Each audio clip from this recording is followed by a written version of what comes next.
සරණයි හැම දිනකටම. ඉතින් ඔන්න අපි අද කතා කරන්න යන්නේ දැන් දහම් පාසල් අවසාන විභාගෙට මුහුණ දෙනවා. ඔයාලා ඔක්කොම හිතාගෙන ඉන්නවා. අපේක්ෂකයන් විදිහට මේ දහම් පාසල් අවසාන විභාගයේදී මුහුණ දෙන පාලි ප්‍රශ්න පත්‍රය, බුද්ධ ධර්මය හා පාලි භාෂා පරිචය කියන ප්‍රශ්න පත්‍රය හරි අමාරු එකක් කියලා. ඇත්තටම මේ ප්‍රශ්න පත්‍රය ගොඩක් අමාරු ප්‍රශ්න පත්‍රයක් නෙමෙයි.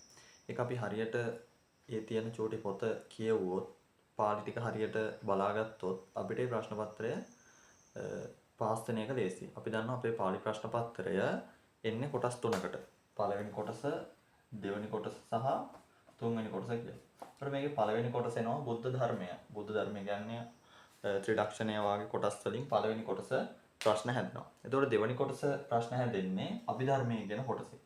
තුන්වෙනි එක තමයි මෙන්න මේ අපි පාලි කියන කොටසෙන් ප්‍රශ්න පත්‍රය හැදෙන්නේ. එතකොට මම අද ඔයාලට තේරුම් කරලා දෙන්න යන්නේ මේ පාලි කියන කොටස යටතේ අපිට එන්නේ මොනවද කියන එක. අපි දන්නවා අපිට ධම්මපදයේ තියෙනවා. ඒතකොට සූත්‍ර කිහිපයක් තියෙනවා. ඒ වගේම දුට්ටගාමිනී රාජා කතා වස්තුව තියෙනවා. මෙන්න මේ කතා වස්තුවයි ධම්මපදයේ ගාථා ටිකයි අර කියන සූත්‍රවල අර්ථ ටිකයි හරියට බලාගත්තා නම් අපිට මේ පාලි ප්‍රශ්න පත්‍රයට මුහුණ දෙන එක හරිම ලේසි කාරණයක්.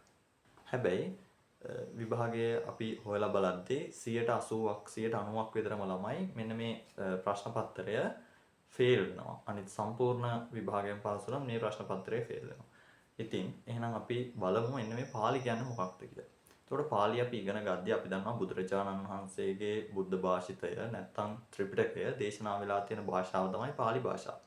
මෙන්න මේ පාලි භාෂාවෙන් තමයි තේරවාදී බුදුදහම ව්‍යාප්ත වෙලා තියෙන්නේ. දන්නවා තේරවාදය සහ මහායාන කියලා බෞද්ධ දර්ශනය කොටස් දෙකකට බෙදෙනවා. ඒකෙන් මහායානයේ සංස්කෘත භාෂාවෙන් යනවා, තේරවාදය ව්‍යාප්ත වෙලා තියෙනවා පාලි භාෂාවෙන්.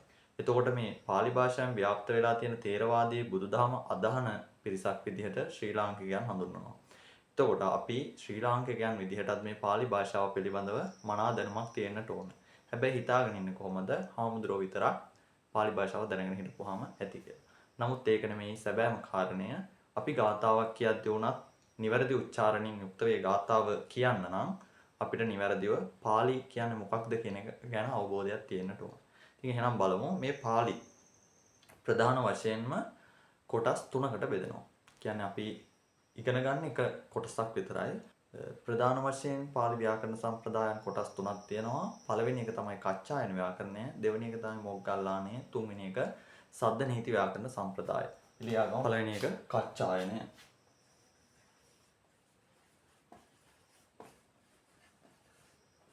මෙන්න මේක. මේ ව්‍යාකරණ සම්ප්‍රදාය. කච්චායන ව්‍යාකරණ සම්ප්‍රදාය කියන එක තමයි අපිට මේ දහම් පාසල් වල ඒ වගේම පිරිවෙන් වල වගේම ශ්‍රී ලංකාවේ තියෙන ගොඩක් ග්‍රන්ථ රචනා වෙලා තියෙන මෙන්න මේ කච්චායන ව්‍යාකරණ සම්ප්‍රදාය. ඒතකොට මේ කච්චායන ව්‍යාකරණය, මොග්ගල්ලාන ව්‍යාකරණය, සබ්ද නීති ව්‍යාකරණය කියලා ව්‍යාකරණ අංග තුනක් තිබ්බට මේ ව්‍යාකරණය තමයි අපි අධ්‍යයනය කරන්නේ. මේකේ තියෙනවා පුතේ කච්චායනය කියලා පොතක්. කච්චායන ව්‍යාකරණයේ කච්චායනය කියලා පොතක් තියෙනවා. මේ කච්චායනය කියන පොතෙන් හැදිලා තියෙනවා බාල අවතාරය කියලා පොතක්. බාල අවතාරය. එතකොට මෙන්න මේ බාල අවතාරය කියන පොත තමයි අපිට අද වෙනකොට පාලි භාෂා ව්‍යාකරණ ඉගෙන ගන්න හම්බෙලා තියෙන්නේ. මේ කච්චායන ආශ්‍රය කරගෙන තමයි බාල අවතාරය ලියලා තියෙන්නේ. එතකොට මෙන්න මේ බාල අවතාරයට අනුව පාලි භාෂාවේ තියෙන අක්ෂර 41ක් කච්චායන ව්‍යාකරණ සම්ප්‍රදාය. මොග්ගල්ලාන ව්‍යාකරණ සම්ප්‍රදාය බැලුවොත් මොග්ගල්ලානයේ තියෙනවා අක්ෂර 43ක්. ඒකට හේතුව තමයි අපි කච්චායන ව්‍යාකරණ සම්ප්‍රදාය ඉගෙන ගත්තී ඒකේ එයන්න සහ ඔයන්න කියන දෙක කෙටියෙන් පවණයි අක්ෂර මාලාවේ ලියවෙන්නේ. හැබැයි මෙන්න මේකට මොග්ගල්ලානයට ගියාට පස්සේ ඒක දීර්ඝ වශයෙන් AO කියලාත් ලියවෙනවා.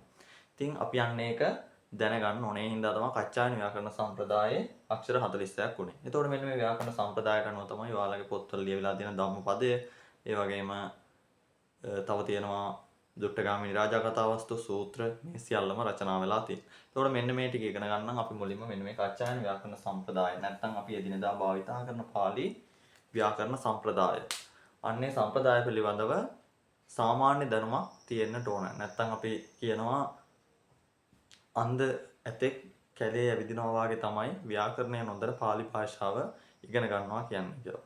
විශේෂයෙන්ම කියන්නට ඕන මේ දහම් පාසල් අධ්‍යාපනය තුළ ව්‍යාකරණ පැත්තට ලොකු නැඹුරක් නැත්තම් ලොකුට ව්‍යාකරණ පැත්තට ගිහිල්ලා නැහැ. ඔයාලට එදිනෙදා අවශ්‍ය කරන පාළි ටික තමයි උගන්වන්න උත්සාහ කරලා තියෙන්නේ. ඉතින් ඒ නිසා ඒ ටික ඉගෙන ගන්න අවශ්‍යම කරන කරුණු කාරණා ටික මේ වීඩියෝ මාලාව තුළදී ඔයාලට කියලා දෙන්න මම බලාපොරොත්තු වෙනවා. අදට මම කියන්නේ මේ අපි ඉගෙන ගන්න කච්චායන සම්ප්‍රදාය. එතකොට අපිට තියෙන පේපරේ නැත්තම් ප්‍රශ්න පත්‍රයේ 3 වෙනි කොටස තමයි පාළි අපි ඉගෙන ගන්න. එතකොට මම ඔයාලට මුලින්ම කරන්නේ මෙන්න මේ 3 වෙනි කොටස. පළවෙනි කොටස බුද්ධ ධර්මය, දෙවෙනි කොටස අභිධර්මය. ඒ ටික 3 වෙනි කොටස කරලා ඉවර වෙලා දෙවෙනි කොටසත් පළවෙනි කොටසත් කරන්න බලාපොරොත්තු වෙනවා.